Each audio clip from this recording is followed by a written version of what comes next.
Hello everyone and welcome back to our channel. If you want to highlight extra benefits like free shipping, 24/7 support, or fast delivery, callout extensions are one of the easiest ways to improve your ad visibility and CTR. And in today's video, I'll show you how to add callout extensions in Google Ads 2026 step by step. Now let's start by following these few simple steps. First thing you want to do is to set up your Google Ads account. And to do that, you're going to go to business.google.com and make sure you're signed in with your Google account. Once you do that, you're going to click on the Start menu and fill in the information about your business.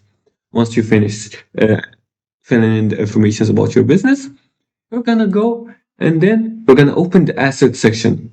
Now, in the Assets section, you're going to log into Google Ads and then click on Ads and Assets, and you're going to go to the Assets tab. From there, you're going to create a callout extensions. You're going to click on the plus button and then select callout. And you're going to add a new callout. The third step is to add callout texts. You're going to enter short benefits focused phrases, for example, free delivery, 24/7 support, easy returns, and certified experts. You can add them here. And then each callout must be 25 characters or less.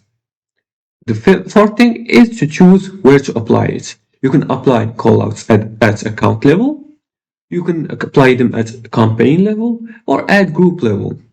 And once you finish, you're going to click on the Save button right here.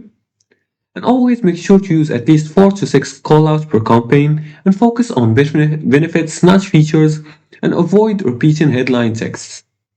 And that's how you add callout extensions in Google Ads 2026. They're simple, powerful, and boost your ad performance instantly. And if you like this video and found it helpful, please like and subscribe and leave a comment below the video if you have further more questions about this topic. Thanks for watching and see you again in the next tutorial.